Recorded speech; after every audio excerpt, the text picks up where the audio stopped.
भारत के telecom sector में एक बार फिर हलचल मच गई है। कुछ टेलीकॉम कंपनियां, खासकर वोडाफोन आइडिया, भारती एयरटेल और बीएसएनएल ने अपने प्रीपेड प्लान्स की कीमतें बढ़ानी शुरू कर दी हैं।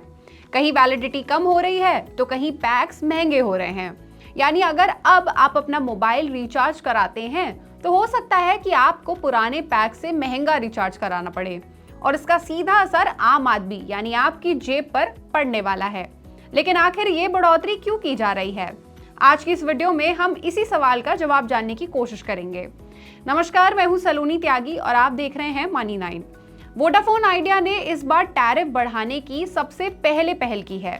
1999 रुपए वाला सालाना प्लान अब 12% महंगा कर दिया गया है। मतलब साल भर के अनलिमिटेड प्लान पर अब आपको पहले से ज्यादा पैसे देने होंगे। 509 रुपए वाला 84 डेज का प्लान भी अब करीबन 7% महंगा हो चुका है। वीआई ने सीधे तौर पर ऐसी कैटेगरी को टारगेट किया है जिन्हें सबसे ज्यादा लोग इस्तेमाल करते हैं, यानी 84 डे अनलिमिटेड पैक और एनुअल वैलिडिटी प्लान। दरअसल वीआई काफी लंबे समय से एक वित्तीय दबाव में है, एक फाइनेंशियल क्राइसिस में है। कंपनी को नेटवर्क सुधार, स्पेक्ट्रम पेमेंट, रेगुलेटरी ड्यूटीज और 4G 5G अपग्रेड के लिए पैसा चाहिए। लेकिन कंपनी की रेवेन्यू ग्रोथ लगातार धीमी हो रही है और बिना टैरिफ हाइक के कंपनी के लिए अपनी सर्विस क्वालिटी बनाए रखना थोड़ा मुश्किल है। वीआई के पास कम ऑप्शंस मौजूद हैं। अगर वो अब भी टैरिफ नहीं बढ़ाता है तो उसके लिए अपनी देनदारियां और नेटवर्क खर्च संभालना और मुश्किल हो जाता। वीआई के मुकाबले एयरटेल ने बहुत सीमित बदलाव किए हैं, लेकिन उनका प्लान बेहद स्मार्ट है। एयरटेल ने सिर्फ एक एंट्री लेवल वॉइस प्लान, जो कि 189 रुपीज वाला प्लान है, इसकी कीमत सिर्फ और सिर्फ 10 रुपए बढ़ा दी है। ये छोटा सा दिखने वाला बदलाव असल में लाखों लो एआरपीयू ग्राहकों पर बड़ा असर डालता है। दरअसल एयरटेल अपने हाई वैल्यू कस्टमर्स, अपने हाई वैल्यू ग्राहकों पर ज्यादा फोकस रखता है हमेशा से, इसलिए वो अचानक अपने बड़े पैक्स की कीमत नहीं बढ़ाता, बल्कि छोटे स्लैब से शुरुआत करता है ताकि पहले वो मार्केट रिएक्शन परख सके। देखा जाए तो एयरटेल के पास पैसे की कोई तंगी नहीं है, कोई कमी नहीं है, लेकिन रेवेन्यू ग्रोथ उनकी भी बहुत धीमी पड़ी हुई है। सितंबर तिमाही में ये ग्रोथ 14 से 16% से गिरकर 10% तक आ गई और आने वाले महीनों में और गिरावट की आशंका लगाई जा रही है। Airtel 5G roll out, network सुधार और केपेक्स रिकवरी के लिए स्टेप बाय स्टेप टैरिफ बढ़ाना चाहता है। कुछ एक्सपर्ट्स का ऐसा कहना है कि एयरटेल दिसंबर या जनवरी में बड़े टैरिफ हाइक की तैयारी कर रहा है। अब बात करते हैं बीएसएनएल की। बीएसएनएल ने अपने पैक की कीमतें नहीं बढ़ाई, बल्कि कई एंट्री लेवल प्रीपेड प्लान्स की वैलिडिटी कम कर दी है। यानी अब आपको बार बार रिचार्ज कराना पड़ सकता है। पैक्स की वैलिडिटी कम करने के पीछे कई वजह हैं। पहली, बीएसएनएल 4G और आगे चलकर 5G अपग्रेड के लिए भारी खर्च कर रहा है, और दूसरी, कम कीमत वाले प्लान उसकी लागत नहीं निकाल पा रहे थे, इसलिए बीएसएनएल ने कीमत बिना बढ़ाए वैलिडिटी घटाकर अपने रेवेन्यू को बढ़ाने का तरीका जो है उसे चुना।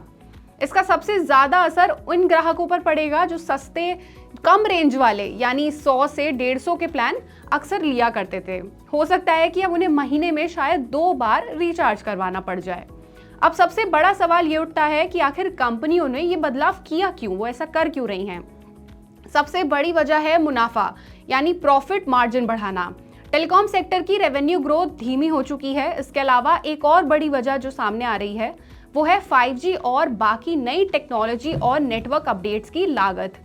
इन सब का खर्च अब बहुत बढ़ चुका है, जो पहले ऐसा नहीं था, इसलिए कंपनियों को अब रेवेन्यू बढ़ाना जरूरी लग रहा है। ब्रोकरेज फर्म मोतीलाल ओसवाल का तो ये तक कहना है कि अगर महंगाई आने वाले समय में स्थिर रही और अगले कुछ महीनों में कोई बड़ी चुनावी हलचल नहीं आई हमारे देश में, तो कंपनियां दिसंबर में फिर से टैरिफ हाइक शुरू कर सकती हैं। टेलीकॉम कंपनियों के इस फैसले पर आपका क्या सोचना है?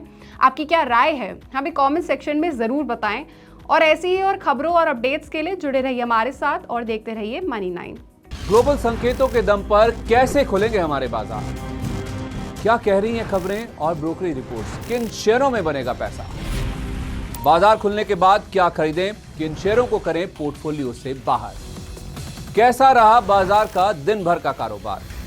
कैसे तैयार करें कल के बाजार की स्ट्रैटेजी? इन सब सवालों के जवाब जानिए मेरे साथ ओपनिंग बज और क्लोजिंग बज में इन वक्त पर सिर्फ मनी 9।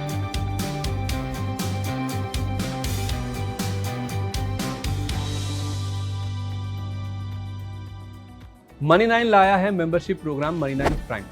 अब आपके दिमाग में कई सारे सवाल होंगे, मसलन आखिर क्या है ये मनी 9 प्राइम, आपके लिए यानी दर्शकों के लिए इसके क्या फ़ायदे हैं, और एक बड़ा सवाल ये कि मनी 9 प्राइम से आखिर जुड़ना कैसे है। तो इसकी पूरी जानकारी हम आपको देने जा रहे हैं।